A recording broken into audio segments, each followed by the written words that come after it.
Let's get started with this week. I'm very excited about our team today. I just want to welcome everybody to the Miami Global Brain Tumor Symposium.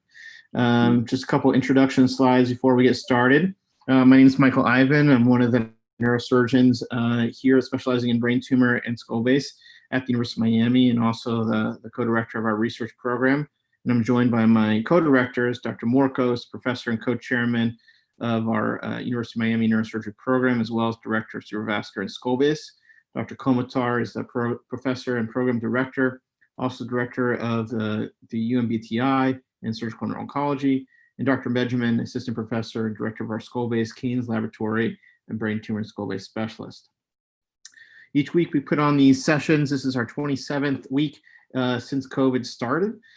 We have over 7,000 people registered for these talks, and many thousands of people who have watched them over the months. And I thank everybody who's done that. But I most importantly want to thank all of our administrators who have helped us out with running these sessions with the support from the University of Miami, Sylvester Comprehensive Cancer Center, and the Department of Neurosurgery. Christina, Roberto, Ingrid, Damari, and Ignacio, thank you all so much for all that you do.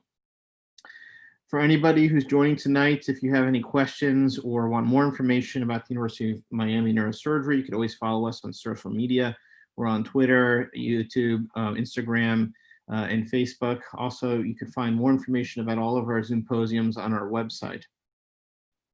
And that brings us to the upcoming Symposiums. So tomorrow, every Thursday, Dr. Morcos leads our skull base and cerebrovascular symposium. We have a great set of panelists tomorrow. Dr. Gentili, Dr. Cavallo, and team are going to be joining us talking about endoscopic approaches to giant pituitaries and anterior skull base meningiomas. So please join tomorrow, 5 o'clock. And also next Monday is our first pediatric neurosurgery symposium, looking at pediatric neurosurgery oncology. We'll be starting at 5 o'clock on the 9th of November. So please be sure to join us for that. And a quick sneak peek into next Wednesday's Miami Global Brain Tumor Symposium. Dr. Golfinos from NYU, he's the chairman of neurosurgery there, will be joining us to give us an update on the surgical treatment of NF2. So please be sure to join us next week. Some housekeeping before we begin. Please, we try to make this as interactive as possible. So please use the Q&A button at the bottom of your screen to ask your questions. We'll ask Dr. Sughrue at the end of his talk, and then in between the different cases, his opinion, and try to get to all your questions. We don't offer CME for this program, but you do get an email confirmation documenting your participation. And please be sure to like, follow, and share all of our videos so that we continue to grow on Instagram, Twitter, and YouTube and share the fantastic knowledge of all of our speakers with more people. So getting to this week, we have a great set of panelists. Dr. Hamp, again, joining us back from Westchester Medical Center. He's assistant professor, also alumni of Columbia, is specialist in minimally invasive surgery and the section chief of neurosurgical oncology. I think you guys all know me very well. And then very special tonight, we have Dr. Eichberg, who's one of our own University of Miami neurosurgery residents. He completed our clinical neurosurgery oncology fellowship, as well as spent time down with Dr. Sughrue and Dr. Teo for international fellowship. And now he's in the laboratory doing NIH T32 research fellowship, working with myself and Dr. Ayad on glioblastoma. So Dr. Eichberg, thanks so much for joining us. Tonight we have a very special guest, Dr. Sughrue. He's joining us all the way from Australia, early morning on Thursday. I cannot say thank you enough for joining him. Mike, I've known him for more than 14 years. We go back to doing our residency together at San Francisco, where he was one of my chiefs at the General, and I can't say enough good things about him. Mike grew up in a small town in Oklahoma. He went to Columbia, graduated first in his class, and then went to UCSF. He was mentored by one of my mentors as well, Dr. Andy Parsa, who really influenced both of us and really challenged Mike kind of do some amazing work while he was in residency that he continued thereafter. Mike then went to do a fellowship on minimally invasive surgery with Dr. Teo in Australia before joining University of Oklahoma as their director of brain tumors, where he kind of exploded their program by doing over 3,000 brain tumor cases in the university in a very short period of time, and was a great director there. Mike then continued to kind of grow and develop his research abilities and went back to work with Dr. Teo, as well as then to start a new company called Omniscient, which we'll be talking about tonight. You could see here some of the fantastic work that Mike has done in the books that he's written, the glioma book, which is just a phenomenal book, detailing all of the specific eloquent steps needed for successful glioma surgery, minimally invasive surgery, management of inoperable gliomas.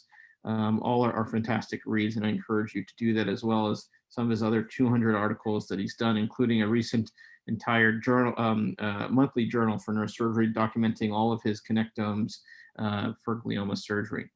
Mike, thank you so much for joining us, and we're really excited to hear about connectomics and what you're working on in Australia. And we're also here at University of Miami extremely excited to be a part of working together with you to kind of implement this in our own clinical practice.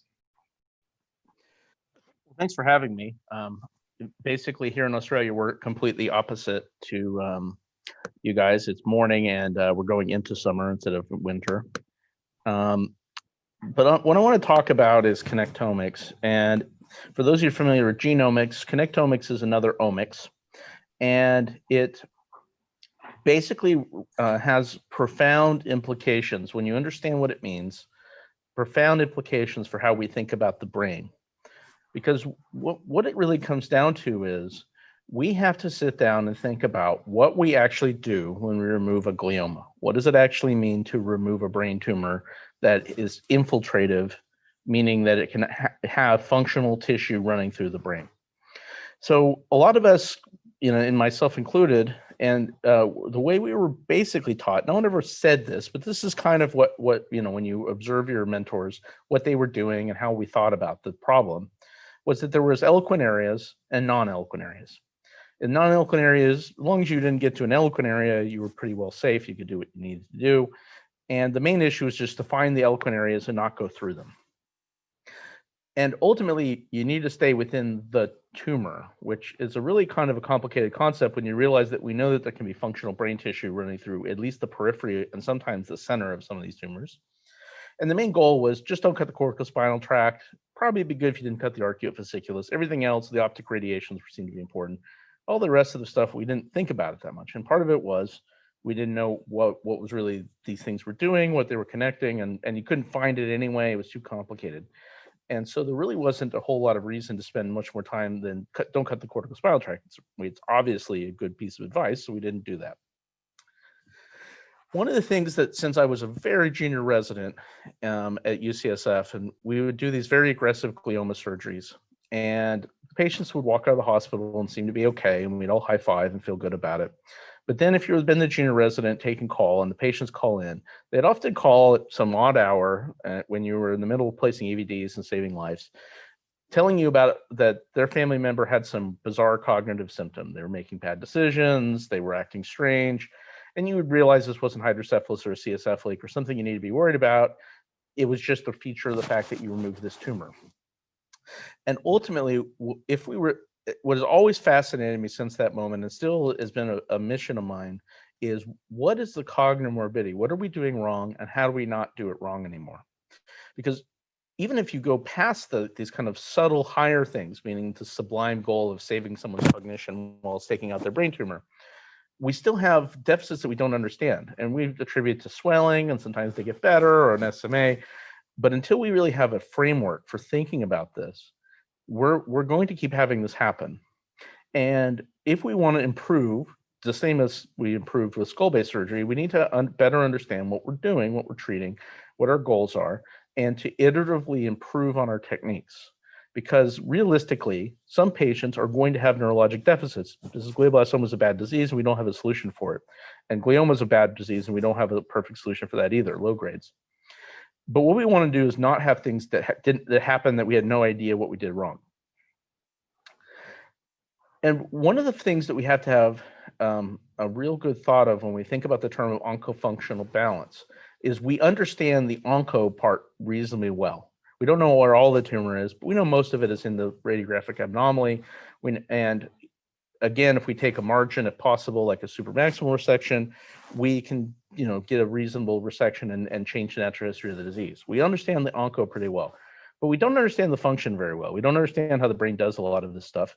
And whether we like it or not, we're cutting at least next to and possibly through brain networks, depending on how they're running through the tumor. Now, one of the things that we have to question is the concept of eloquence. What does that word even mean? And of course, the brain didn't make parts of the brain, like the frontal lobe, because it wanted to, absorb CSF. It did it for a reason. So what we had to think about is a different way to think about this, which is not eloquent versus non-eloquent. And when people have gone the other direction, say, well, it's all eloquent, it all does something. Well, we know that that's not really true in the way that we mean. So eloquent means if we cut it, there's a deficit. And we know that in some patients, you can do pretty dramatic things and basically leave them normal. They can go on to live a normal life. So what it really comes down to is the problem here is a poor understanding of the redundancy of the brain, what's tolerated, what's not tolerated. And the reason this is the case is that gross anatomy, eyeballing, and this is how I do it is not adequate to handle a problem this complicated. So even if you don't know it's there, it's there. So your ignorance doesn't actually protect the patient. So walking through what we mean by taking out a glioma, what are we thinking about doing? And how can we do this better? Okay, so this is a large insular glioma. And our goal is to get a resection like that on the right or some variation on that, where we do a very good removal and the patient walks out of the hospital and goes about their life like this didn't happen with a minimum amount of morbidity. But again, how do we know what the exact network anatomy is? Because the insula isn't there sucking CSF. It does something. And in fact, it does quite a bit of things. How do we know whether this patient is living without that insula because the tumor, it's rewired in some way or reorganized, versus one where this is going to be a trade-off between what the insula is doing and their quality of life. And maybe it's a trade-off that we still make to take the tumor out, but we should be doing that based on data, not based on, I hope this goes okay, which is what we do now. Now, DTI and resting state and these kind of methodologies are not new. Everyone here probably has heard of this stuff. It's been around since the 80s in the case of DTI and the early 90s in the case of fMRI. But when you look at one of these things, even myself, and I've looked at, I would say, close to 10,000 DTIs over the course of my life, doing various studies and treating patients and various things. It's really hard to know what all these fibers are doing. You can kind of recognize some patterns, the corticospinal tract somewhere in that blue mess. But what are all these wires doing? And when we start talking about cognition, this is often multiple areas working together for brief periods of time to make a higher function like math or cognition, abstract thought, working memory happen.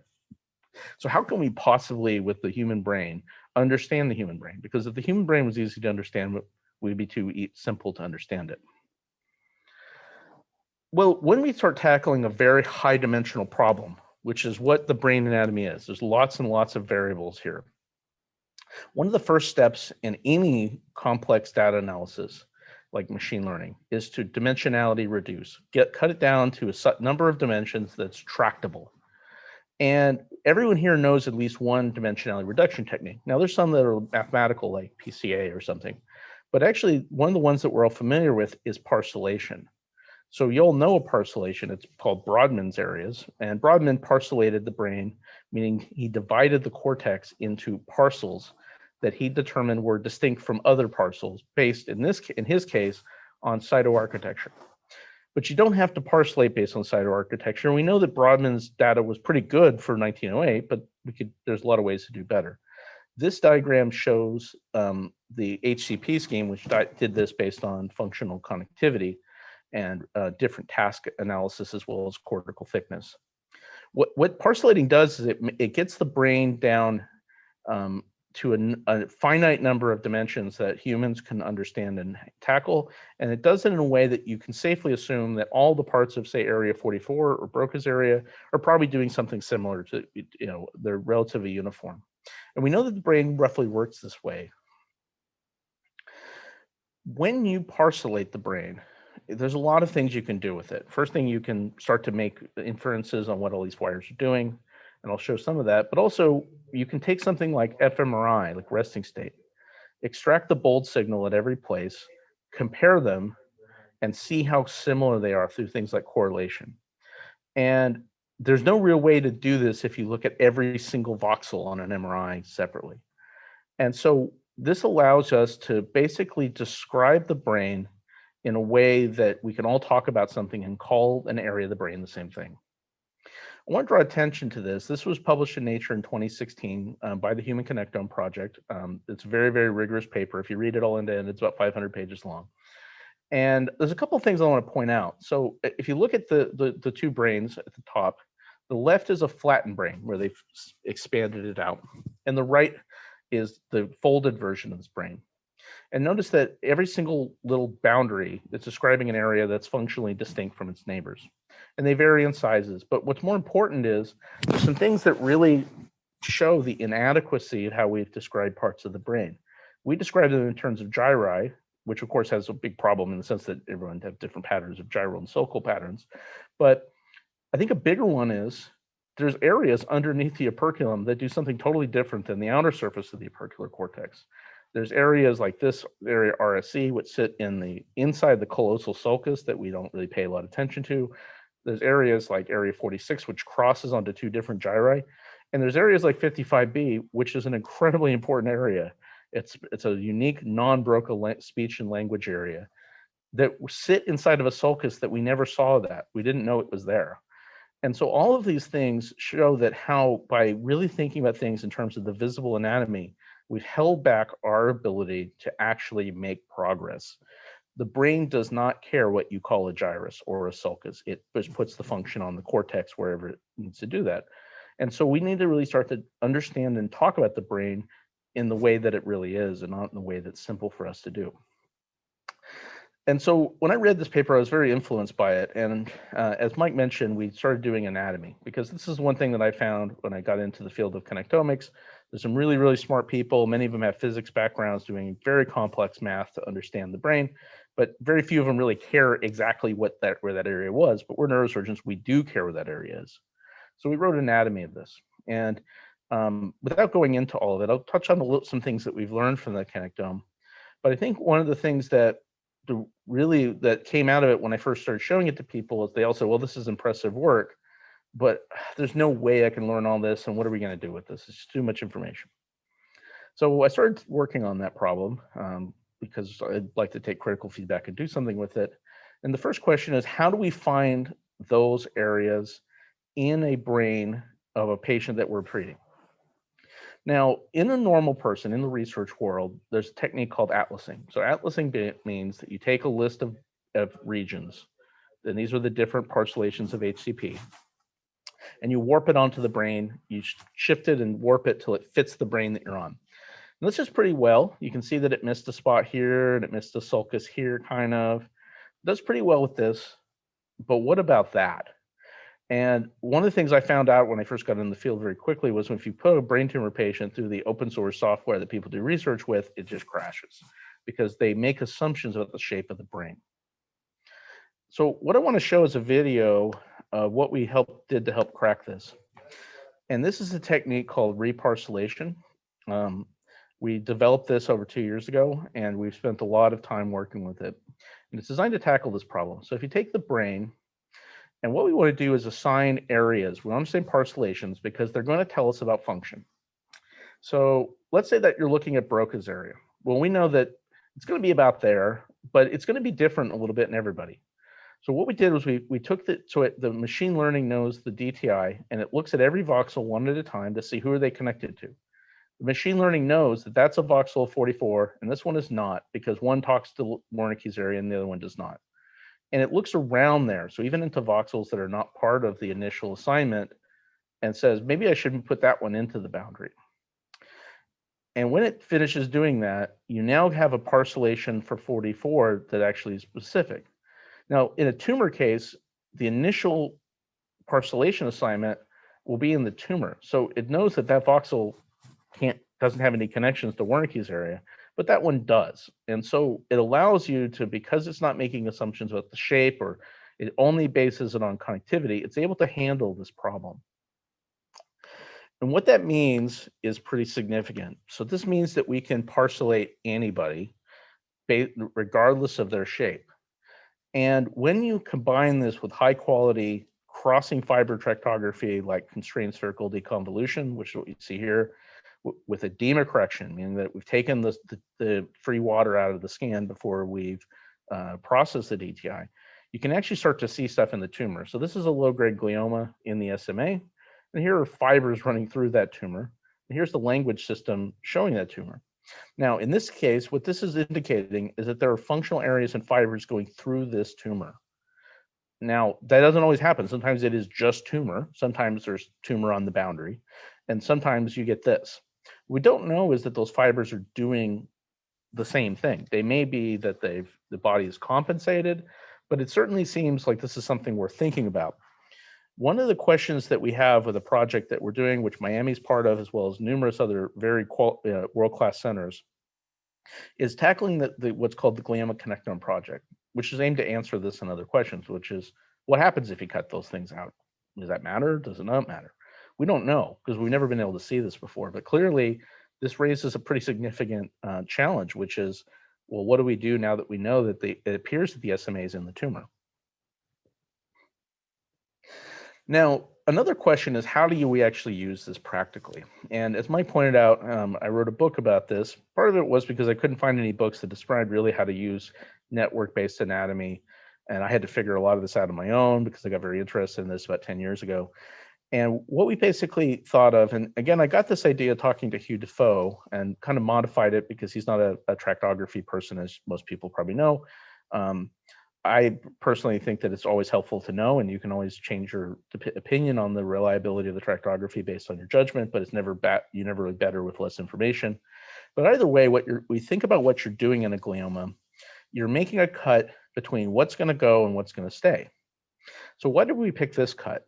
Well, the truth of it is this: if you make this cut here, we know that the fibers at the top of the frontal lobe, the anterior frontal lobe, are projecting backwards. So functionally, if you make the cut in the back to remove the back portion of the tumor, you basically have disconnected the frontal pole. That's how it works.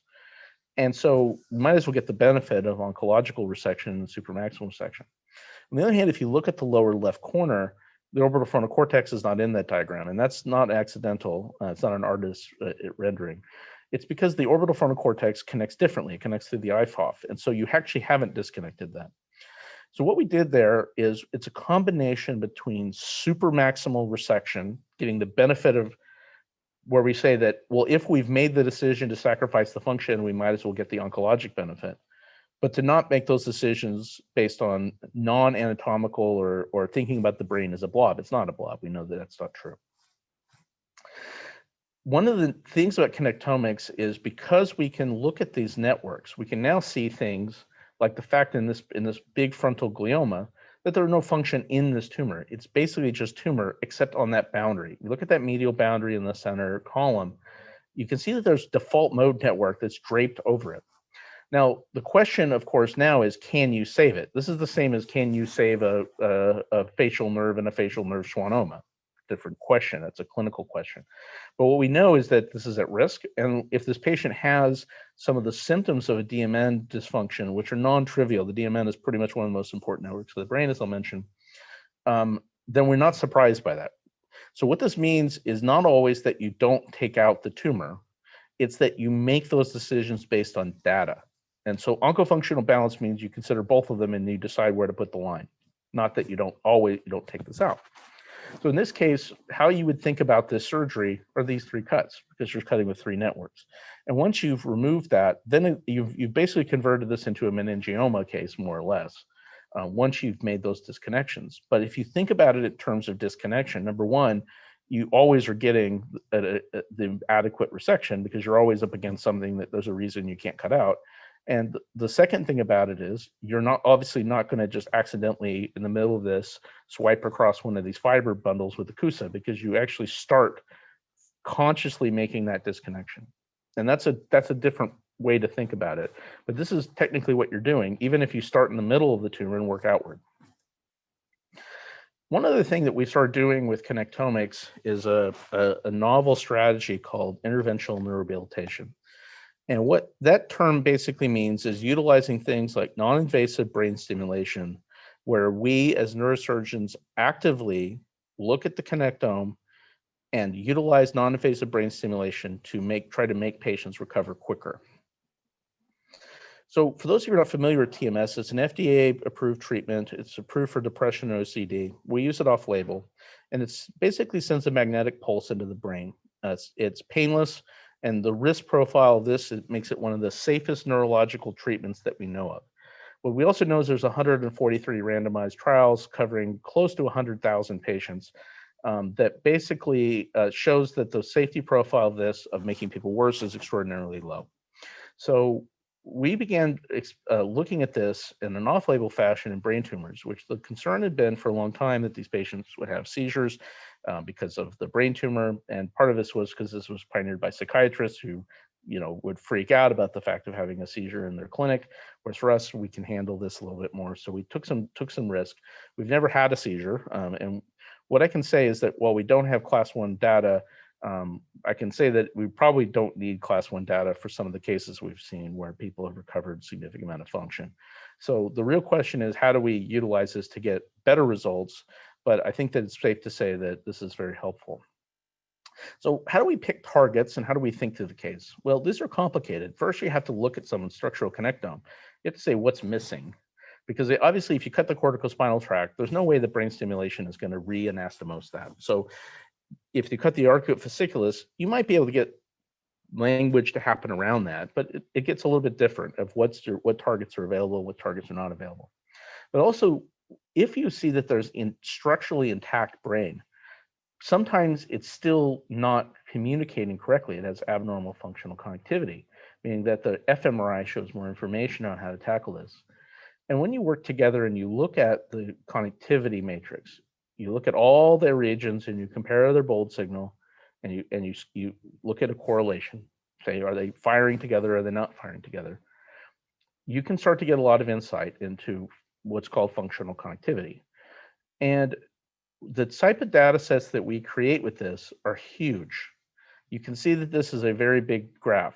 What you're looking at is each dot, tiny little dot on here, is a comparison between one of the areas here on the x-axis and one of the areas here on the y-axis.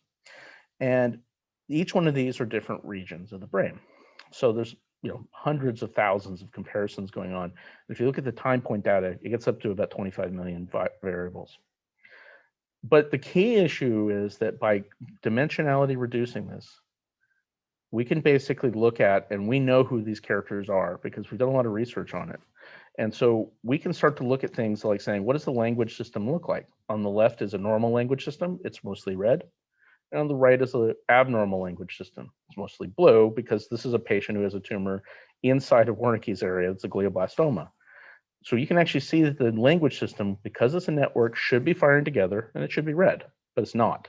And it's not because there's a tumor destroying it. So we can actually see that.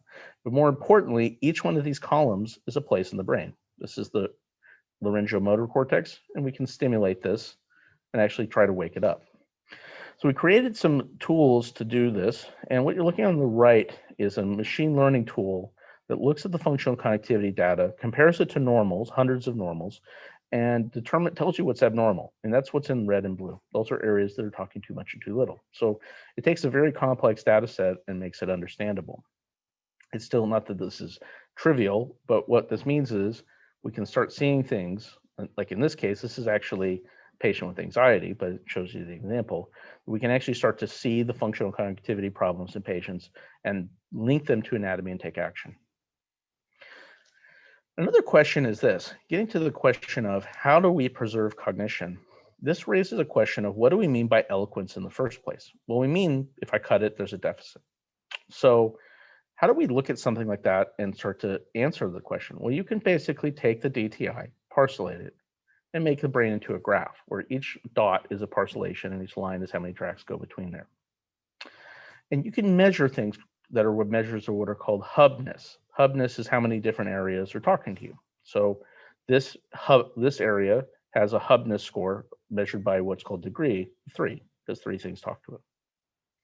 Here, this is a little bit more important because even though it has 3 things talking to it, this guy talks to A, who is a very highly connected guy himself. So this guy is more important than this guy. And this guy, using PageRank, this may sound familiar because this is Google, what Google invented this thing in their initial search algorithm. It determines that this is a better page rank node, more of a hub, because it talks to two guys instead of one highly connected guy. And so we started looking at page rank and saying, who are the parts of the brain that have the highest centrality? Who are the hubs? And I know everyone doesn't know this nomenclature, but I'll walk you through it. Those areas are areas you call eloquent. And these areas are areas that if you really understood it, you probably would think they were eloquent too of what these areas are doing. So these are areas that are very cognitively important. So what this means, and if you do the entire graph, the highest hub in the entire body is the brainstem. So it kind of aligns with what we think eloquence is. Eloquent areas are hubs, meaning that a lot of guys talk to them because they're important, and they're usually because they're connected to the outside world or something like this. But the bottom line is they're critical for signal processing. Furthermore, we know that hubs express different genes, they have different genetics, they use up more energy, and actually they're what Alzheimer's disease targets. So everyone loses fibers as they age, but in Alzheimer's, you lose your hubs. So eloquence means hub. So a paper that we literally got accepted yesterday to Journal of Neuro-Oncology is the question is, what if we have hubs in parts of the brain that most people don't have hubs? Should we not avoid them?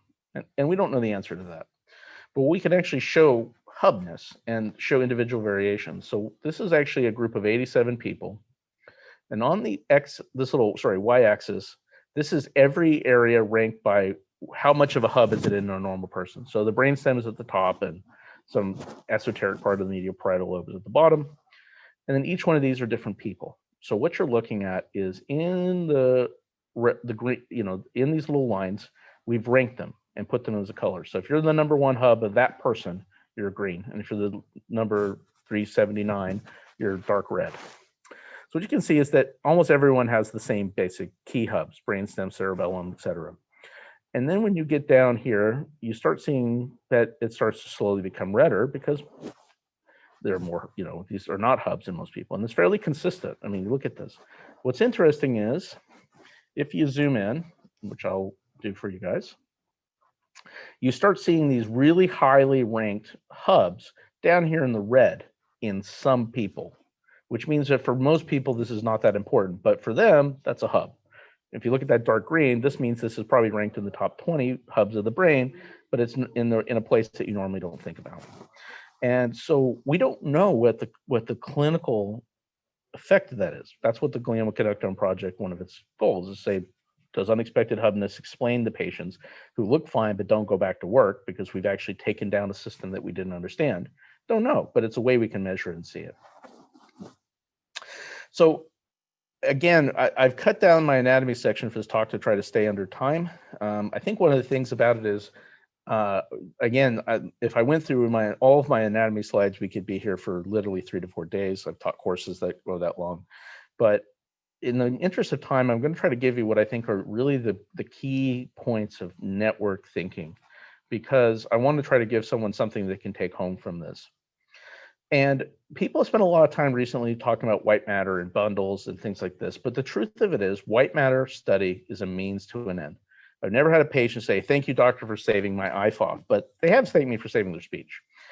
And so we care about white matter because it is the backbone of networks and because we care about function. And so saving function is not about saving white matter bundles, and we have to cut white matter to do surgery. It's saving the white matter that hooks up specific brain networks. And connectomics has the ability to actually show us what fibers are actually going to those networks and which ones are not. And networks are a different way to think about the brain. And what they tend to mean is networks are parts of the brain that are firing on a similar time course. They have functional connectivity. That's why they're red on that graph. They're firing together. And the reason they're doing that is they're usually wired together, and they usually serve a common function. But where function really happens is when these networks work together. So a little part of the default mode network works with a little part of the motor system, and next thing you know, you get something that's much more complex. Now, what's interesting is networks can be subdivided. So depending on how tightly you want these things to be correlated, some things basically correlate with the default mode network, but they correlate more in a little subpart of it. So there's a hierarchy. So the DMN is the top of the hierarchy, But if you subdivide that, the language system falls out of it. We know that language is part of the default mode network. So the simplest way to think through this, without getting extremely detailed into the weeds, is to think about it in what are the main networks of the brain. And there's 7 basic axes. So looking at this diagram, each one of those axes is in a different color. Some of these you're probably very familiar with. So the sensory motor system, including some of the primary auditory cortex, is part of the one network, meaning it mostly fires together, and it fires together more with itself than it does with anybody else. Visual system and the limbic system, including the orbital frontal cortex, which is paralimbic areas, are a network. And there's some networks you probably have spent a lot less time hearing about. So in gold, you have the central executive network. In red, you have the default mode network. In pink, you have the salience network. Believe it or not, this was discovered about 8 years ago, so we didn't know that this existed until very recently, but now we know that it's a really important part of the brain. It's central to depression and a lot of other diseases. And the dorsal attention network. So part of what we wanted to do is say, how do we explain brain anatomy in terms of networks and figure out how these things are wired up and where they exist so that we could show them to people. And the 4 networks that I talked about at the end can best be thought of as control networks. They sit at the top of the brain hierarchy, and they determine how resources get allocated in the brain, what we focus on, what's going on. And this model is a good kind of way to think about how control networks basically work. So the default mode network is your mental state when you're thinking to yourself. The central executive network is an active network. So if you're trying to remember something or focus on a task, this tends to be the part of the brain that's more active. And the salience network switches between them. It's a lot more complicated than this, but this is kind of the basic way to get your thought processes around this. So the default mode network has a central core and then some peripheral parts. The core network is posterior cingulate, anterior cingulate, medial frontal lobe, and a lateral parietal node. The salience network is a cingulo-opercular network. This means the middle cingulate and the anterior insula. And the central executive network kind of looks like this. These are the core parts of the network. There's parts that subdivide across this. So talking about what they do, the default mode network is your internal mental world. It's also fundamental to almost every mental illness, has some degree of problems with this network. The salience network is what brings you out of that kind of living in your own world and awake and active. So things like pain, emotional regulation, etc. And the central executive network is what we think of as executive function. The dorsal attention network helps you keep attention on a task. So if you look at this, you see that we have these 7 networks. And one of the things is that this can look quite random, but there's some logic to it. And so for a long time, we've known that medial frontal injury causes abule akinesis, but now we kind of have a map of this. So if you look at the SMA, the SMA actually isn't really a motor area, it's a cognitive area. And the majority of it are areas that are part of other networks, part of one of the control networks where they just happen to meet with a motor planning area right in one place. The salience network straddles the middle cingulate and basically connects to the anterior cingulate at DMN. And not only have we found this in a study that we published several years ago about anterior butterfly gliomas, where we found that as soon as you touch this in awake surgery, the patients tend to become unresponsive or they tend to become less active. A group at Harvard studied a group of patients with stroke who had akinetic mutism and found that looks pretty close to where the problem is. And so it's destruction of how these 2 axes work together that probably causes this. And in some patients that requires a bilateral injury, but in some people that causes a unilateral injury. Either way, this is probably something we should start thinking about as quote unquote eloquent brain. It seems to be important. Another thing connectomics has taught us is that this model that we learned about language is just not enough to explain everything we know about language. One of the things that people have talked about is the concept of a 2-pathway model, where there's a second pathway that is the ventral pathway that handles semantic function, meaning what do words mean and how do you match them to objects, etc. And again, I could give an entire hour talk about this, but I'll show that there's some very interesting additions that we can add and connectomics have had. One of them was 55B, and I've worked on this with Eddie Chang for a while, and back and forth we've kind of exchanged ideas. And he managed to leverage his into a cell paper. I managed to leverage some of my ideas into a paper, case report in neurosurgery. So obviously he as usual, Eddie's outshined me in all ways. But the point is, what the data seem to suggest that this is a motor cortex for the larynx. And it doesn't connect to Broca's area directly. And we didn't know it existed. We actually have a case of a patient with apraxia of speech, and this is the only thing that we took out.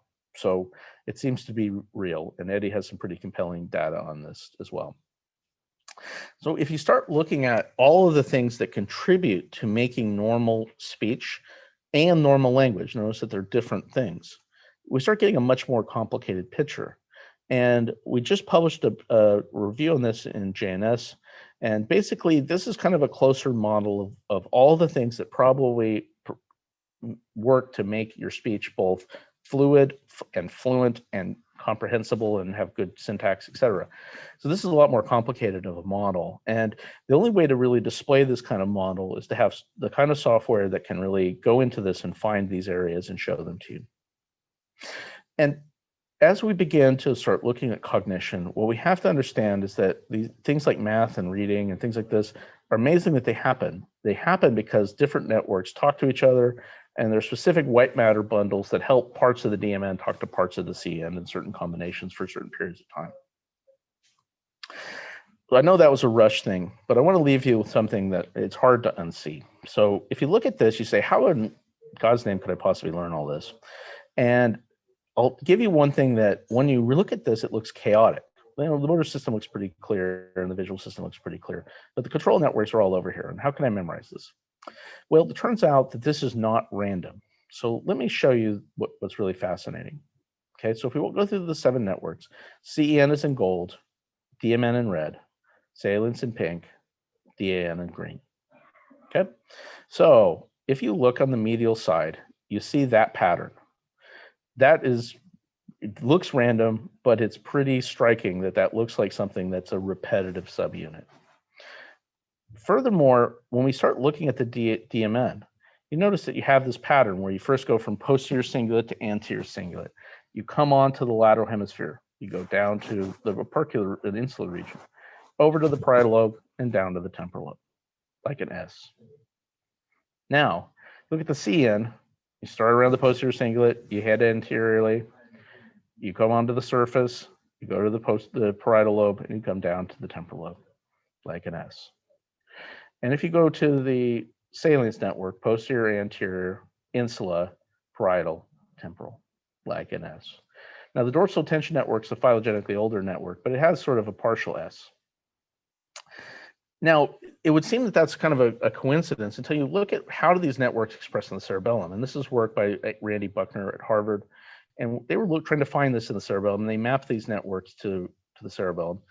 And what became really fascinating is when they looked at this in the sagittal plane. So if you look at this, if you go around starting on like a clock face, you have blue, that's sensory motor, salience, CEN, DMN, it flips around its mirror image, DMN, CEN, dorsal tension, which in honesty is also on the other side as well in the same rough position, salience, and motor. Again, it's also represented in the flocculus. And when you look at the caudate and putamen, you see that they also have subdivisions of these networks that are often repeating. So what this probably means is that these are subunits that got added in phylogeny at different stages as modules, and these modules became linked to common patterns in the deep structures and are repetitive. And in fact, this has been traced all the way to marmosets. So pretty much throughout at least primate evolution of the brain, the repeated development of these subunits have been put into there, which again is an amazing observation when you see it. So getting out of the scientific back to the operating room, Mike mentioned this book, which I think I put a lot of effort into doing, and the goal is to really think about how do we describe disconnections. Now, it doesn't mean you have to always do a lobectomy. This is a concept of how do you cut, what are safe cuts that you can make with networks. In some cases, these are early stages. It may be that these aren't the right ways to cut the brain, but these are ones that seem to have worked reasonably well for me over the years and make sense anatomically. We have a product that's going through the FDA now. There's going to be a talk at the CNS in the coming weeks. where we demo how to use this. But basically the thought is that in the software, what we created was a workflow so that people didn't have to necessarily understand every single piece of the anatomy to get this to work. You basically click a button of what part of the brain you want to be in, and it makes the objects for you, and eventually sets this up to export to image guidance systems. And this is built and integrated with the kind of the concepts in the book. So I said, okay, well, if everyone can't, doesn't really want to try to understand the anatomy like I have, which I understand 100% because I've spent, know how much time I've spent learning this, then how can we leverage that kind of knowledge to make this simple? So say, okay, these are the things that I would want if I was doing this surgery and doing this cut. We built that into the software. And ultimately, when you look at a tumor like this, you could go into this tumor and start sucking out the center of it and hope you don't hit the ACA, or you can think about it in terms of cuts, where you disconnect the brain from something functional, and eventually, again, removing everything that's disconnected ahead of time. Now, you notice that we didn't remove the basal ganglia. Again, probably safe to say that it's a hub of the brain, and we know that that's generally not a good idea. If you look at temporal lobe surgery, we've known a couple things for a while. The first we know is that you could go about 7 centimeters back on the right, but we know that now why that is the case is that the language system is going posteriorly into the arcuate, and this is why that's safe. But the truth is we know that that rule fails sometimes, and part of it is because people have different anatomy relative to the tumor. The other thing we think about with the disconnection is how do you know when you're across the cut? How do you know when you're clear? And a really good way to think about the temporal lobe is think about them in terms of 3 systems. There's the red system, which is the kind of arcuate SLF system that's lateral. IFOF is, for example, in that system. You have the medial system, which is fornicele hippocampus, and then the inferior system, which is ILF. And essentially, tumors, until they get very advanced in the temporal lobe, tend to remain in one or the other. They don't tend to cross very much. They can, but they tend not to do that. So, for example, this system tends to, these 2 areas tend to be linked. These 2 areas less common. And what you know is when you're in the ventricle, you're clear of the system. So what you're basically trying to do with this cut is to parallel the language system until you reach the ventricle and to figure out where can you cut the SDG. And once you've done that, everything in front of this is now basically a meningioma and can be removed. Now, sometimes you can't do this. Sometimes you have to tailor this, et cetera, et cetera, et cetera. We could spend an entire course going through all the nuances of it. The temporal disconnection is a concept saying that if you had to remove the temporal lobe and everything, this is what you can do. And this could be part of supramaximal resection or not. The one thing I will say, though, is that the temporal pole is, again, a non-trivial part of the brain. If you go back to the hubs, this area here in the left temporal lobe, left TGV, is one of the hubs of the brain. It's up in the top 15. And we know that it's critical for integrating areas, and we know that semantic dementia as part of frontotemporal dementia results from atrophy of that part of the brain. So again, it has a complex anatomy, but of course, if it's been destroyed by tumor or you're going to cut it out in the process of getting the tumor, then you may make the decision to say, this is just life, I'm sorry. But it gives us an idea to think, what are we doing wrong? How do we do, if we're doing epilepsy cases, do we need to remove that part of the brain? And we might do something different than an ATL and change our anatomy to accommodate certain connections. So if you look at a temporal lobe case, how do you incorporate that into this nasty insular glioma? You can see this is insula, this is the temporal lobe.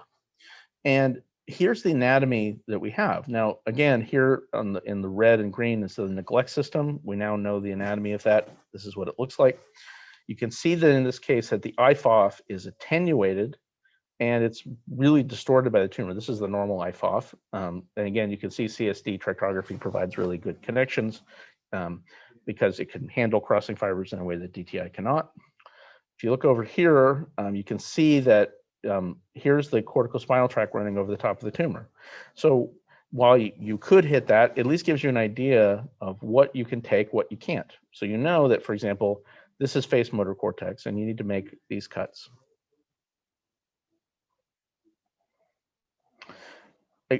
Another angle is the medial parietal, and I'll finish with this. So for example, if you're looking at this tumor, this is very complicated. You may not be able to remove this safely, but at least now we can see the anatomy. And you can see that, for example, the default node network this thing is wrapped around it. And this is probably one of the main reasons these patients have so many cognitive problems. But if you were to attempt to tackle this, and again, this is a clinical decision, not a radiographic decision. These are the cuts, and you can see that this is a numerous number of cuts, but what you're basically trying to do is to disconnect this from the networks as best you can. And I'll kind of skip the video in the interest of time. Anyway, thanks everyone. I know that was a lot. I was trying to give you as much information as I could in 45 minutes. Awesome. Thanks so much, Mike. That's really phenomenal work that you're doing there.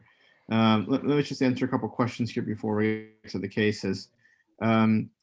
Manuel talks about when you're looking at the white matter and the connections, how do you know if when you're taking away some of the tracks, if you're just decreasing the neuron transmission efficiency, or if that matters versus like cutting the whole track. So if you cut partial tracks, I think what he's trying to say, how do you know is if you cut a partial track, when is it enough too much for complete cutting of the track? Can you predict? Well, of course, that's the $1 million question. But I think one thing we have to think about is, let's say we have a track bundle. That's your track bundle. It isn't the same as a peripheral nerve. So if you look at the median nerve and you say, okay, if I cut half of it, I'm cutting half of the motor fibers down. It's not really how it works. The best way to think about it is a series of bus routes going through a city. So they're going to spread out, and then they're going to kind of come in when they go through a central tunnel, and then they spread back out. So maybe like a better analogy would be, one of the main subways going through the center of Manhattan. It fans out at one part in the Bronx, it fans out another part in Brooklyn, but when they run together, they're on a common set of lines because there's only so many ways to go through there. So if you were to cut half of the IFOF, it isn't that you've reduced everything that's going through it by half. You removed all of one part of it and none of another part. So one of the things that we have to think about is that bundle is actually just running together for convenience. It isn't a homogeneous structure. I think to get into the question of specifically how do we practically do this, one of the things you have to think about is we don't have a real great metric for putting numbers on this right now. So how do we know how good of a job we did? And of course, getting into the question he has, which is if someone has a deficit, is it a functional disturbance or a structural disturbance or both? You have to have a way to quantify that because otherwise we can't iterate. So what we started working on is a machine learning metric called the NIS, the Neurological Impact Score, or the Network Impact Score. And what the Network Impact Score says is it puts a number not on the track, but on the default mode network or the central executive network. So how much of that network have you destroyed? And remember that you could destroy a network by moving the cortex or the tracks or both. And how do you have a metric that accounts for the fact that the track could be there, but it's injured? That's a very complicated question, but it's a question for data and machine learning, and we should be rolling that out over the next few months. Yeah, that was actually one of my questions, is when you're looking at some of these tracks, I mean, obviously they're duplicated in the brain in the left and right side. And we know obviously that they have different functions on both sides because of just what we know about the brain. And so, and I think I'll save some of the questions for my case, but when we talk about some of these left mesial structure, like left mesial temporal lobe, right mesial temporal lobe, what is the importance of memory in both sides? Is it weighted to one side or the other? Do you think you could use the NIS score that you're developing to kind of help decide, how these left and right areas are altered and maybe compensating for a tumor or epilepsy that may be happening in a destructed area? Well, and that's one potential answer. I think the NIS's clear goal is to say, how do we measure our results? And how do we know that this is destroyed and don't bother trying to save it versus go for it? And of course, that which is not measured is not improved. Let me actually show you a second thing, and it's not part of my talk, but I think it's pretty cool. So pull this up here. So one potential answer to what you're talking about are what are called graphs. So I touched on this with PageRank centrality, but let me share my screen here. I want to do that. Okay. So think about the brain as a graph, and if you put an insult in that graph, what you're hoping is that somehow the information can wind its way through the rest of the path. So if you put a hole here, it can go around that. And probably with language, that happens sometimes. There's probably sometimes that we destroy part of the language system, or a tumor destroys it, and then over time, over a year, the patient upregulates the connection, strengthens through synaptic plasticity. What we don't have is a real way to dig this. And how do we know that ahead of time? So what we started doing work on is a question called path length. So if you were to say, I need to get a signal from A to B, and all of these things are different parts of the brain, and these numbers are how many fibers go between them. Well, the shortest path is something like that. And what you just said is, okay, this is the one that has the most connections to get to A to B. But what if we do that? Well, it's going to change the path length because you have to go on a different route. And this may be just too slow to get the job done. Now, why does path length matter? Well, it turns out that there's a lot of data that links path length in the brain to IQ. So it's reasonable to think that if you lengthen the path of the surgery, you're probably making somebody less intelligent, or at least less able to handle fluid calculations. But we don't know what that threshold is. But what we started looking at is we set up an algorithm, and we've been messing around with it for over a year now, where we can basically do theoretical brain surgery. So we take the DTI, parcellate it, make a graph, and then we basically calculate path length for the whole brain. We can calculate a number called global efficiency, which is the measure of all paths in the brain. So if you're really efficient, you have a lot of short paths. And we know that on average, you tend to be smarter. So then what we did is we said, okay, let's make an algorithm that does every possible brain surgery, not everything that's possible to do. So we don't, remove one parcellation here and one parcellation here, and that's not going to happen. We set it up where it could only do surgeries of continuous areas on one lobe. And then we did the same thing to the graph, and then we calculated efficiency and see how it changed. This is where it gets super interesting. So what we found is that different people have different tolerances for it. And so this is what we call a stepwise lobe. And so a stepwise lobe is this is what's normal. This is what happens if you remove one area, 2 areas, 3 areas. What you notice is a smooth curve, meaning that there's no way that 4 is ever better than 2. This is a different individual in the same lobe. And you notice that there are some situations that a 4 is better than a 2, meaning that this is more bad than anything here, or some of the things here. And that is a big deal because this means we want to know who this is, because that's actually much more damaging than. So this person only matters how much you take out, and this matters what you take out. We've now done this on several hundred brains. It holds if you do bilateral, unilateral, however you do it. And whether this predicts compensation, again, is a scientific clinical question that we just don't have the data for right now. This is one of the things we would look at. But whether this tracks with clinical outcomes.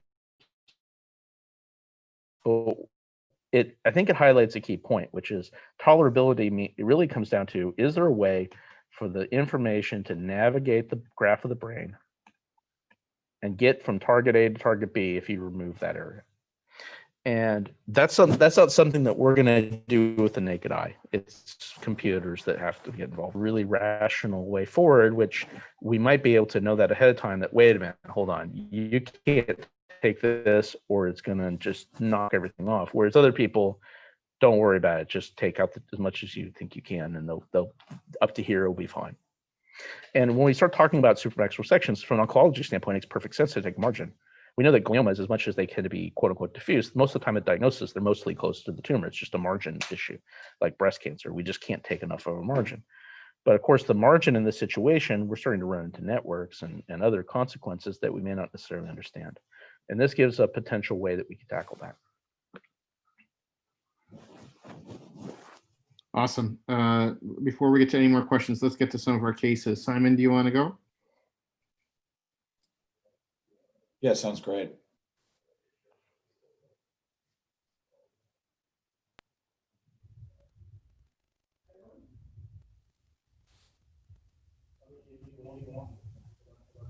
You guys seeing that? Yep. Yeah, looks good. Good. So thanks, Mike, for having me. I just want to throw out there too that I've been here and there reading through Michael's book, the glioma book. I'll add my own shameless plug. It's a remarkable accomplishment. I mean, I think the way of looking at the networks, and it's just a whole different kind of view of the brain. And I think it's just incredibly forward thinking, very avant-garde, and, it's a real game changer. So, just want to thank you, Mike, personally, even though I don't know. Thanks. Appreciate it. It's fantastic. So I have two quick cases, two low-grade glioma cases, and I don't think nearly as cerebral as the stuff that we do, but I would love your insight into the panel, kind of into these cases and what you may have done differently, or just how to interpret some of this data. First case, and real quick, is a 25-year-old female, and she presented with intermittent right face and arm twitching for about a year. So this prompted an MRI, and this is the flare, and you can see this area of abnormality here very clearly, and he had no evidence of enhancement on the post-contrast studies. And I got an fMRI in this case. I could see just anatomically it looked like a gyrus in front of the hand motor cortex there. So I didn't think there was really anything special. But I found the functional MRI in this case to be interesting, and it changed my approach in this case. And I'll share a video of the fMRI. And I know it's a little bit kind of difficult to see. And this is us scrolling up, and I can kind of pause and get to it. So you can see the hand motor very robust here, obviously parallel here, I should say. And then corresponding to some of the naming tasks that the patient was given, I thought there was very robust activation of expressive speech, flanking, and perhaps this is a little bit of my own lack of understanding of the connectome, but I was surprised to find such robust speech in that area on the fMRI. And I had planned actually to do this asleep, because I'm confident in the level of motor mapping and monitoring that I can do, even though I'm sure many would do this awake. She was a young girl who was anxious, so that kind of pushed me. But when I saw the speech represented this way, I then converted to an awake craniotomy in advance, obviously. And when we stimulated these areas, she had very obvious reproducible speech arrest. And I don't think it really changed much of what I did. This ended up just being kind of an essential gyrectomy. It went fine. I could show you the post MRI here, and the image that we had, just, a very classic kind of subpeel thing down to the base, and it went fine. And her speech was preserved. But I just kind of wanted some insights into how you would regard those areas. Would we say that they're kind of in this non-canonical category of expressive language area?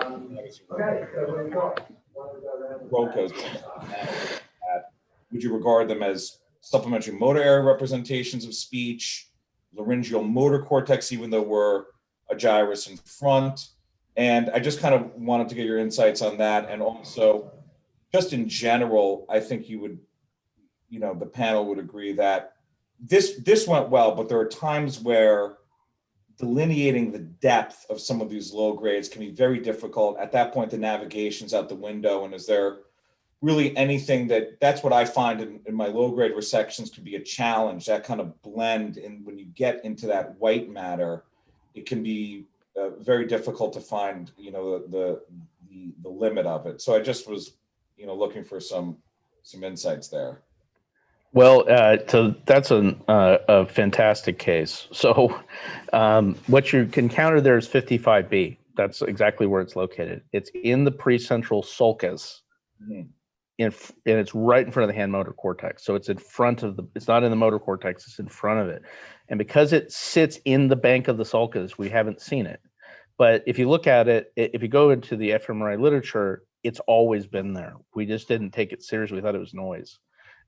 And so if you read the task-based fMRI literature of speech, it's always lit up. It's always been there. And until the Connectome project, where they found that it is always part of the language task in all of the language tasks. And then first we didn't believe it, and then Eddie basically put electrodes on it and showed that it is the with a scope down somebody to prove that it's actually the motor cortex and larynx. That's a pretty compelling combination. In your case, the reason she did well is that you preserved that sulcal bank, and we haven't thought about the soul size part of mapping, but the areas are different. The other thing the Connectome project found about 55B is that it's the most variable parcellation. So sometimes it's actually split in half in two parts by the frontal eye field.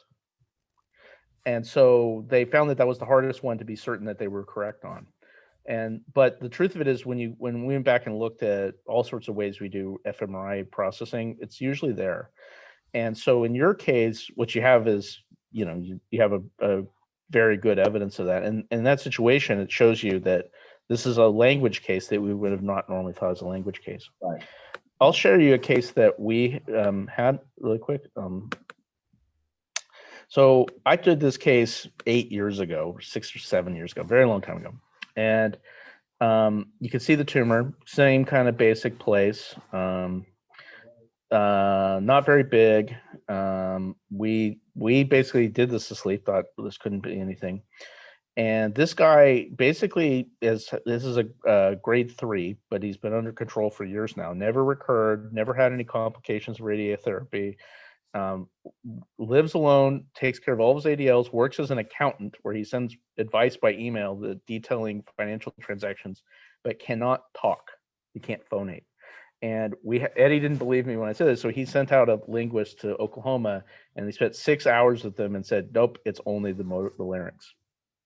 So we wrote this up. It was in neurosurgery a few months ago, and it really shows that we didn't know that was there, but it's there all right. And so that's a really fantastic demonstration that that this is real. It's really a part of the birth. In this case, is there any phonate? I mean, is he able to make any kind of sound, or it's just complete? I have a video, and he basically talked. But they did language, tongue, mouth, everything. Everything works except his larynx. So really correct, but everything what he says actually is correct, and is so his language function is normal. This area has its own set of connections to the parietal area and to larynx. It has its own connections. So it's not part of and it doesn't talk to Broca's area at all. We've never found any connections directly hooking them up. So what happens is, if you go deep to that and you start messing around here, you can just separate it out. And we didn't know that. We just walked right into this.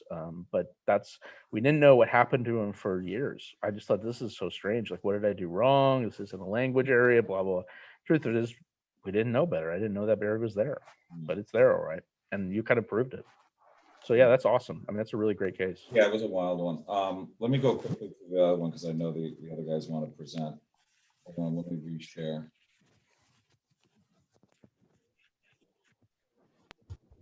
Okay, is that up there, case 2? Yep. Great. So this is a 51-year-old male, very sudden onset paresthesias in the right face and arm.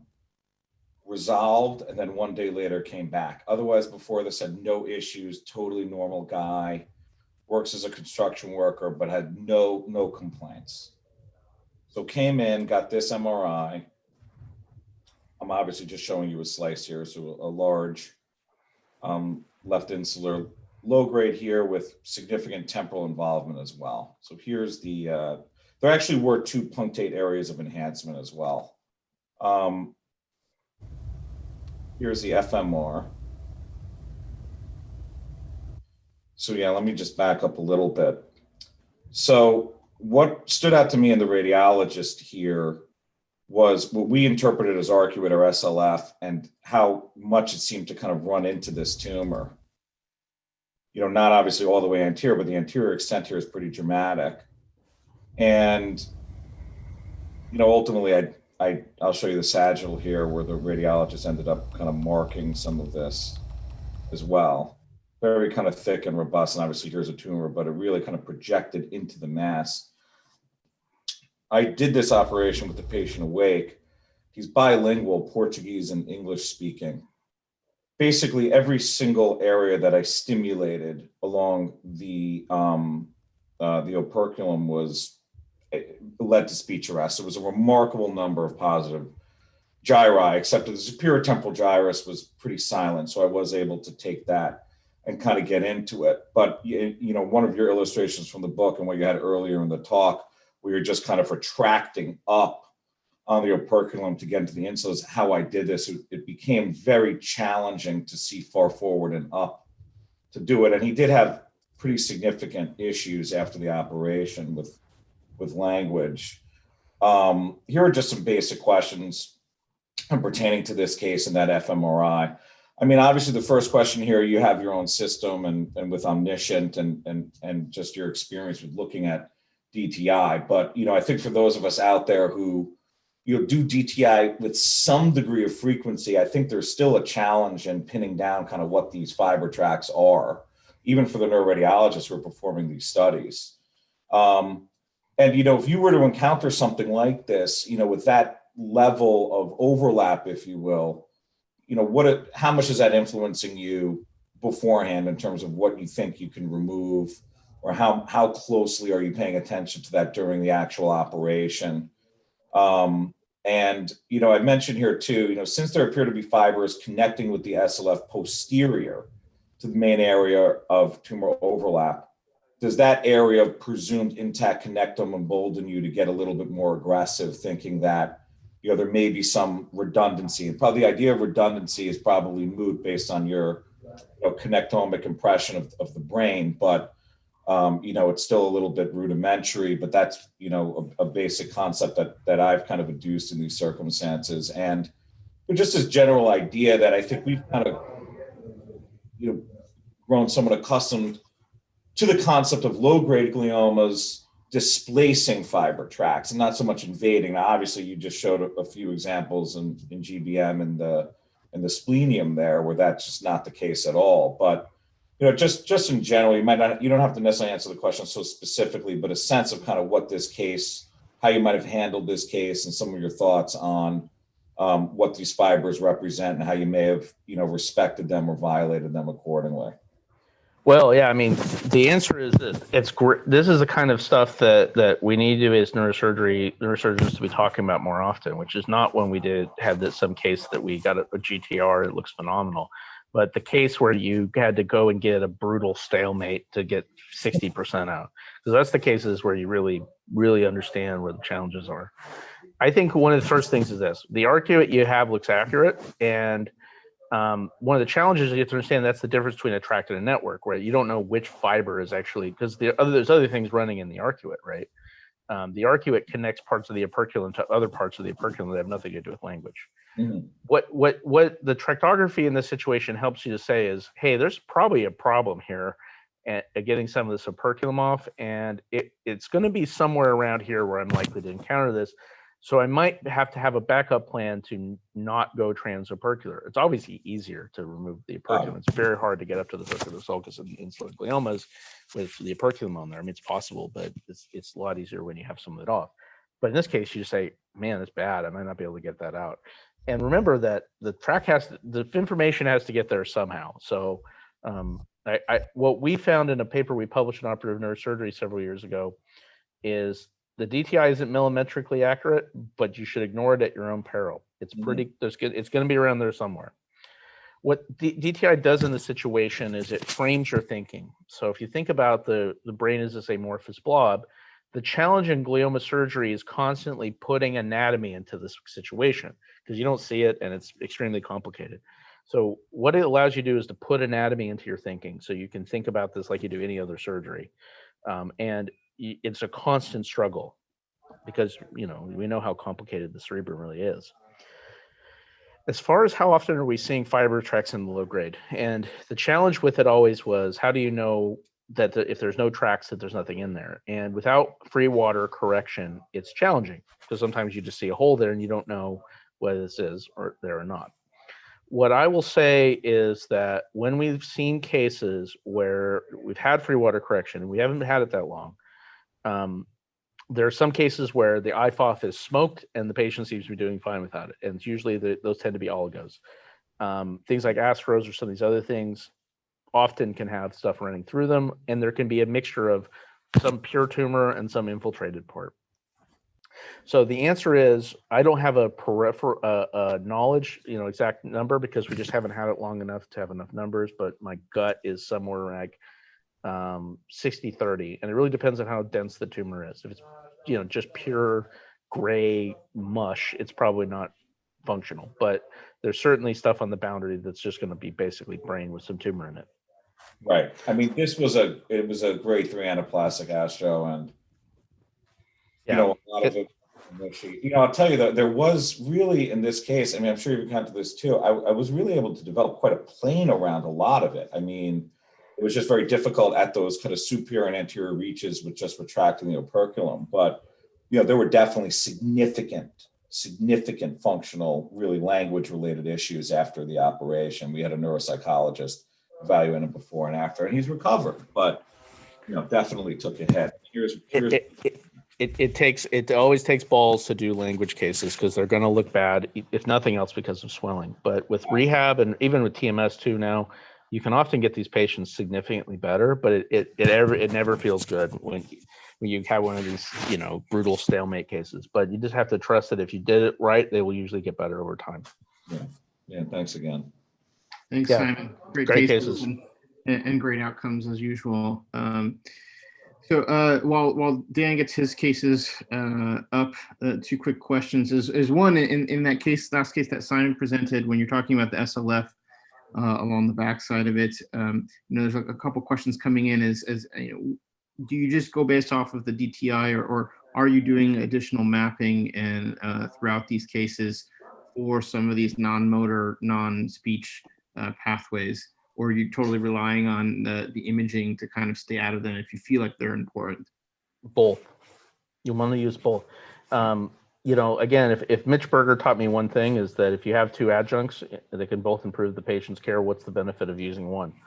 And so, there's times you can bring in technology that doesn't add anything to it. But remember that network anatomy doesn't always mean essentiality. And we're still working on trying to build up a concept of essentiality inside of connectomics, but we're just not there yet. In the meantime, the why, then the question is, if mapping tells you essentiality, why not just do mapping? And the challenge is, I just think that maybe there's people who are brilliant minds and smarter than I am on this, but I personally don't find that when they're in the middle of the deep white matter, that sticking a probe in there gives me knowledge that I really can absolutely say this is certain. And having the image guidance will have brain shift, but the brain shift in the white matter is not that much. It doesn't move as much as you think it does. And at least you have some idea, mental framework of what I think is basically going on and where I should use stimulation. So combining those two, and what you just have to remember is neurosurgery is a really hard job, and we should be humble and understand that we need every piece of advantage we can get. We're not all perfect here. I mean, this is a difficult problem. So I use everything I possibly can. Sure.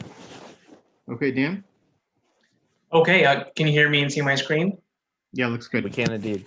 Perfect. All right, well, Mike, thank you so much for an amazing talk, as well as hosting me for 2 weeks when I came down to Australia and took this picture.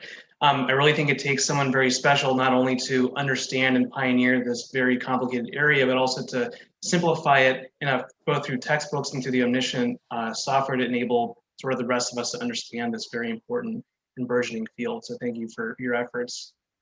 So I have a case to present. This is a 52-year-old male. About a year ago, he had a resection of a left frontal anaplastic astrocytoma at an outside hospital.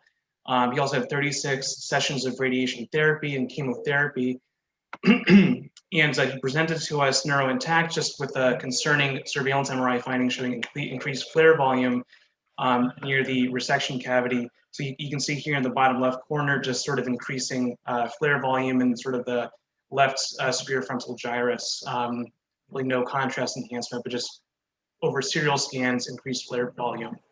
So intraop, we did the surgery awake. Motor mapping was negative for any movement arrest or generation. We resected the superior and middle frontal gyri on the left side. Subcortical mapping was negative, and the patient's speech during surgery showed some hesitation, but didn't really change substantially during stimulation. And then postoperatively, he awoke completely aphasic. The aphasia slowly improved, and at discharge and at 2-week follow-up, the aphasia was almost at baseline, although not yet completely to baseline. This is his, postoperative scan. We resected the entire flare enhancing area. And, one of the important questions that we always have whenever patients wake up aphasic or hemiplegic is, is this patient going to recover? Is this, in our sort of probably oversimplified algorithm, is this SMA syndrome, which should get better, or is this a permanent neurological deficit? To us, meaning that, the motor cortex is permanently injured. And, we've been playing around with our omniscient technology and trying to see if the omniscient can help us predict recovery or not. And, what I borrowed the slide from you. We think about the initiation access, which includes the SMA, the salience network, and the default mode network. Injury to this area prevents people from initiating goals into plans. So was, maybe in our minds, if there's an injury to this initiation access, that could potentially recover, versus if it's motor cortex, maybe, or speech cortex, or speech network, it wouldn't necessarily recover. So the omniscient software tells us what parcellations are missing, and this person's missing parcellations were frontal language, sort of the left inferior frontal gyrus parcellations 45, 47L, and IFJ. All of the parcellations were present in the default mode network, the salience network, and the SMA. So this potentially would lead us to maybe believe that this patient would not recover, although in fact they did recover. And then we sort of looked at both pre-op and post-op network. So on the left is the default mode network. Looks relatively, even though all the parcellations are present, it looks, the parcellation voxels look smaller. There's maybe fewer white matter connections. Same thing with the salience network, just sort of looks less robust. There's fewer connections. SMA, same thing. The parcellations are present here for SMA, but there's just sort of fewer and less robust connections between both sides. And then you look at the language system, and I guess this was a little bit surprising. So sort of what looks like below the level of the resection, 45, 47L, and IFJA are missing. Maybe they were sort of undercut and disconnected. So the lobe is physically present, but they're just sort of disconnected. I'm not totally sure. But language looks relatively preserved around the area of the resection. So I guess the main question I have is, do you think this sort of seems like a picture of initiation access injury, which can potentially get better? Do you think that maybe we need more machine learning to understand this? But the fact that the speech areas 45, 47L, and IHAA are missing, does that mean that you may be less likely to fully recover? Do you think that, so you wrote a paper about SMA syndrome improving if you preserve the crossed FAT fibers. Does that concept exist for the other areas of the initiation axis as well as the salience and the default mode network? Is there sort of contralateral compensation if you preserve the crossing fibers? And then finally, do you think that SMA syndrome is sort of an incomplete or misnomer, and should we be calling it the initiation axis syndrome rather than SMA syndrome? I think, yeah, I mean, there's a lot of questions there, but I think that the key issue is part of the main, again, we've known for a long time SMA syndrome tends to get better, but that number is not 100% or 99%. There's about 10% of people who never really improve. And that's even if you have a binary like improve yay or improve nay, which is not really very sophisticated. What we know is that a lot of these people have some, it's not trivial to remove the SMA. That's an initiation site.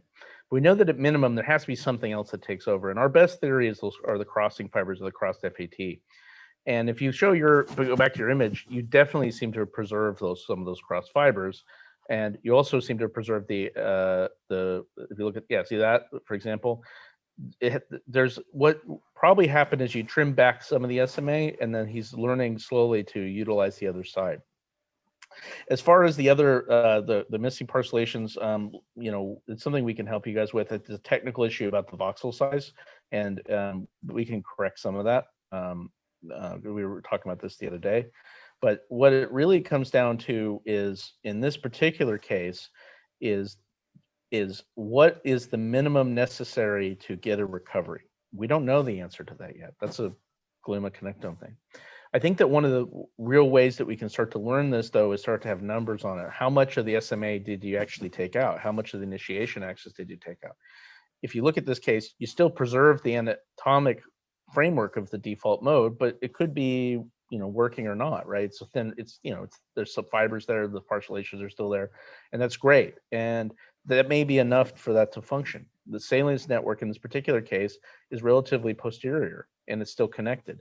And that's an important part of initiation as well. So what we don't know is exactly what do you have to do. What we do know is we're starting to get an idea that, for example, if you cut the corpus callosum in the process of taking out the SMA, it's hard to understand how that would get better. And in my experience, the only 2 cases that I've had in my collection where they didn't get better, that's what we did. We didn't know better, and and didn't think out exactly how would the SMA improve. You don't want to cause an SMA. It's not a trivial injury. It slows down introduction of chemotherapy and radiation in addition to quality of life. But if you're going to cause it, you need to have a path that will get better. And so my best model for this is, at the minimum, one of the SMAs needs to be hooked to some of the motor planning areas of the lateral frontal lobe. And if you do that, it seems to be that you're not going to get SMA syndrome. And if you do, it's going to be very, very mild. We have a paper that's being reviewed at, I forget, one of the journals. It seems like it's been in there forever, showing that when we became aware of the FAT and started having on our image guidance, we stopped having SMA syndrome for the most part. So it's important to think, if you're going to cause it, at least make sure it gets better. And the next question is what is the relative benefit of the additional 3% resection that you get on that back end? Is that worth it? Because you start getting back there, there's something that has to fire. If the motor cortex is floating in space and there's nothing driving it, it won't work. So there has to be something there. And it doesn't mean that in certain cases, taking out and causing an SMA syndrome may be life-saving. But if you're talking about a high-grade glioma, that may be that they don't get into chemo radiation quick enough, depending on the context. So we always have to work at this into a continuum of neurooncologic care. But yeah, I mean, that's a very, very interesting case. But I think you guys skirted the tree line and got away with it. So that's yeah, no, I think that thanks for presenting that case, Dan. That was a good case. And I think the other discussion of this is when we watched the tumor growing preoperatively, it was growing at a very slow rate, and patient was asymptomatic, and the question of whether to just change treatment versus a re-resection was brought up. And because it was so close to the SMA and to these areas, we knew that if it continued to grow, we wouldn't have been able to kind of get away with this kind of surgery.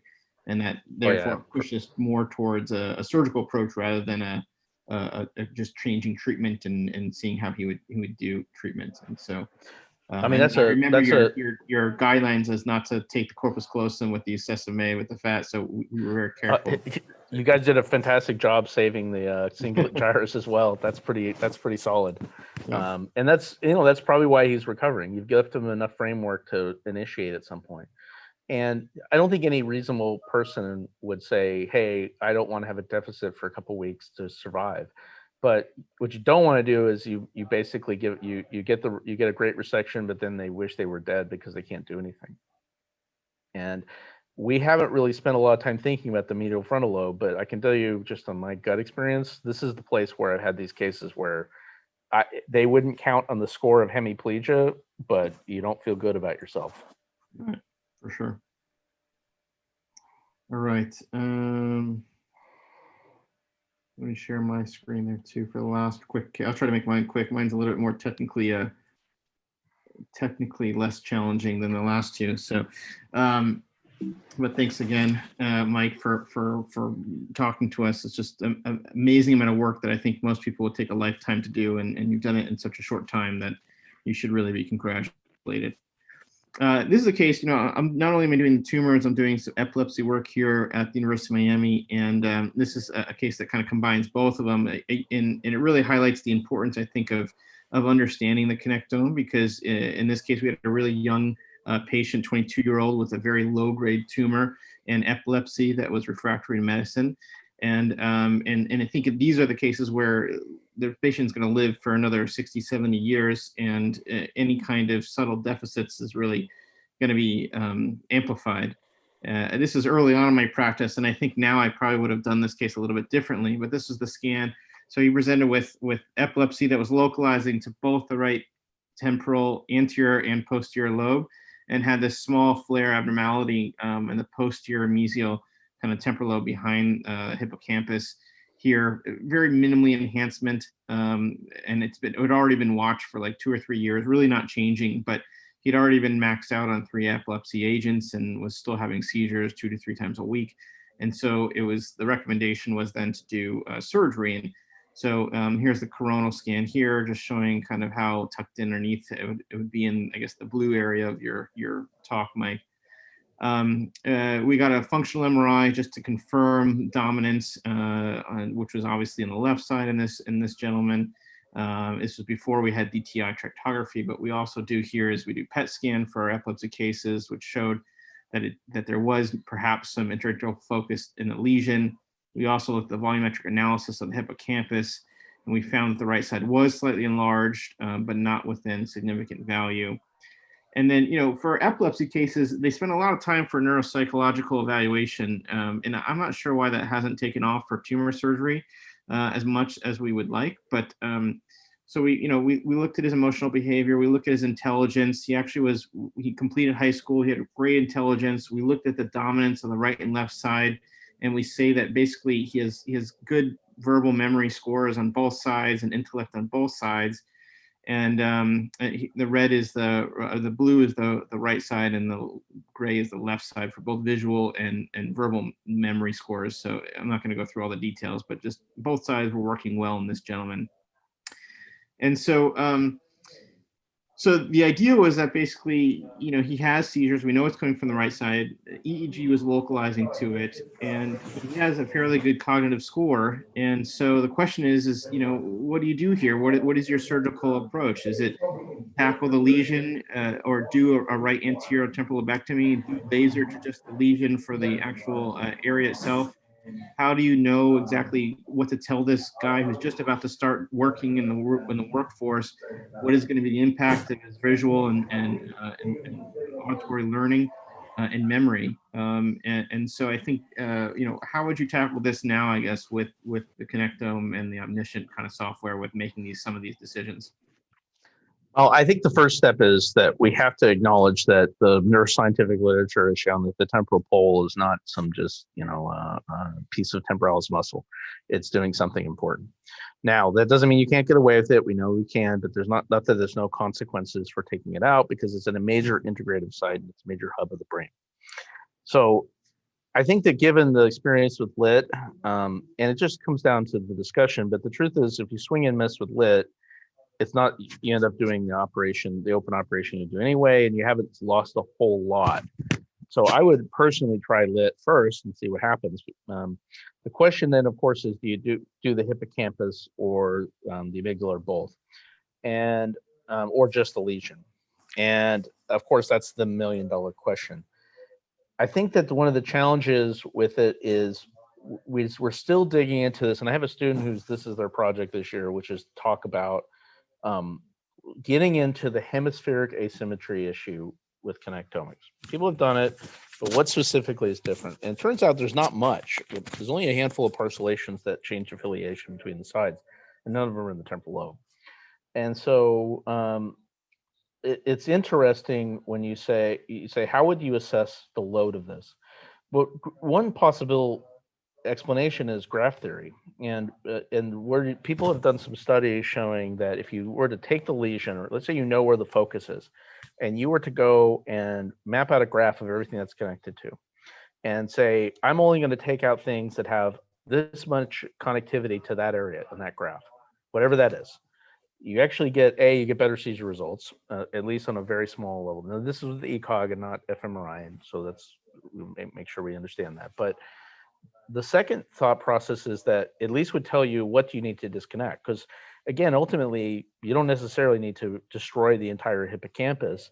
There's probably just a couple fibers that need to get cut to take this thing offline, so to speak. And so this may be one of the situations where we start to say, okay, how do we dig into this question, utilize machine learning to say, given that lesion, given the EEG data, and given what we know about what happened to the seizure patient after all of this, can the machine learning find what do you need to do exactly? What gets the results? Where is the actual epilepsy zone? Not the onset zone, but the whole zone that needs to come out. And of course, then the other question is can they handle the load on the other side? These are questions that I think that are going to be very, very challenging to answer without really taking a machine learning approach. Machines can learn patterns, but we need data, and we need to have where was the lesion, what does the connectome look like, and then let a machine sit down and figure out what we need to do. But I think that there's some critical questions in this. As for how I would handle this in 2020 without having that kind of information, again, I would try lit and then see what happened. And then if necessary, then you can discuss ATL and this other thing. But I think that in general, and maybe people can update me on this, but the last time I really engaged into this literature, it seemed to me that the cognitive side effects of lit for the hippocampus were less than if you take out the whole lobe, and less than if you even did a selective, which does involve manipulating and cutting some of those connections. You got to get in there somehow if you're doing surgery. And I think that in general, we should be a little bit thoughtful, saying, well, some of those cognitive problems may be from the hippocampus and some may be from the ATL, the anterior temporal lobe. Yeah, no, and I agree. And I think that if this came across my clinic today, that's probably what I would have really pushed for. We had that discussion. I think this was like 6 years ago or 5 years ago. We had the discussion then about lit versus ATL versus just legionectomy. And based on all of the EEG data that they had at the time, they were not convinced that there was not some really anterior temporal pole involvement. And that's what kind of skewed them, that it wasn't just the mesial part, it was not. And then it's the question of this, do you take the advice of trying to just do the most minimally invasive thing in our eyes, it makes sense just to do something more minimally invasive, less risky up front, with the idea of you could always come back and fix it. But of course, not all patients want to go through 2 brain surgeries, and some do and some don't. So this gentleman ended up getting an ATL with a full resection. Luckily he did well. It was ganglioma. I saw him back recently. He's seizure free for 5 years. Tumor's obviously not coming back. He is working. He still has his baseline ADHD, and still has some struggles with cognitive kind of abilities, but not really much different than preoperatively. Would that be different if we were more minimally invasive? It's hard to say. But Yeah, I of course. think that's where we need to look at this and understand those. And there's a couple points on it, which is, of course, we should be measuring neuropsych testing. One of the challenges is all the gliomas, most of them can't make it in there. And the second is, even the ones who can, like some of them just can't sit through a neuropsych battery. One of the things that we put on the Omniscient platform, the reason for the glioma connectome project, but it could scale to anything, which is the descale the neuropsych testing to where it can be done by a non-expert, and it can be processed and scored in the cloud to leverage the expertise of machine learning on this. And I actually got that idea from Sean Grady, and he's like, I can't get it very easily here at UPenn because there's just not enough neuropsychologists to test all the people we want tested. But getting some data is probably better than getting no data. And if we sit there and hold out for only the best possible neuropsych test, we're not getting any information on the patients. So I think one of the things is, if you sit down and really talk to people, there's a lot of people they're going about their life, they're okay. But if you talk to them, oh, I noticed this sometimes and this, and that may be, we don't kick ourselves about that, but it'd be nice if we didn't cause that kind of stuff. And if you said, hey, listen, would you rather be seizing all the time or have that? Most people would take that. But if you said, hey, listen, you could have done a slightly less burning lit and got the same result without causing that, well, of course we'd take it, right? And that's really what it comes down to is, our forefathers were just happy the patients didn't die, and then it was that the patients weren't paralyzed. We have to get to the point where we say, well, we're pretty good at not doing that now. So we need to aim for, how do we get the best combination of outcome and function given the circumstances? So if it's a GBM in the motor cortex, we're not going to fix the paraplegia probably, but don't cause a language problem. All right, well, it's already 6:40. I'm sure Mike has a full day ahead of him in Australia, and Simon and Dan. I'm sure you're eager to find out who wins the election tonight. But anyway, thank you all for your time. I really, really appreciate it. It was a fantastic talk and fantastic cases by Dan and Simon. And I hope everybody stays safe. And if you guys want to know more about Mike's work, he does have another talk coming up, I think, next week with the CNS. Please feel free to tune into that or get in touch with them for more information. Well, thanks, everyone. Take care. Thanks, guys.